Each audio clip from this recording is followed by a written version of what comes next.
تم نے یہ تصور دلایا لوگوں کو کہ ان کے نزدیک صرف قرآن اور حدیث منبع نہیں، بلکہ تمہارا یہ نظریہ ہے کہ یہ اجماع اور قیاس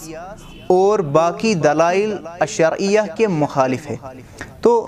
ہم اجماع بھی مانتے ہیں، قرآن سے ثابت ہے، ہم قیاس شرعی جو علماء نے ہزاروں سالوں سے جو ہے ہم کو بتایا ہے، قرآن حدیث سے ہم کو ثابت ہے، ہم وہ کرتے ہیں۔ آپ نے دلائل شرعیہ تو پڑھی نہیں ہوں گی، دلائل شرعیہ میں عرف بھی آتا ہے، دلائل شرعیہ میں لغت بھی آتی ہے، اور اس کے مباحث کیا کیا ہے وہ تو آپ نے کبھی پڑھے بھی نہیں ہوں گے۔ دلائل کا جواب ابھی نہیں مکمل دے رہے، میں ایسی بات ایک آ رہی ہے، دلائل کا جواب ابھی نہیں مکمل دے رہے، میں ایسی بات ایک آ رہی ہے،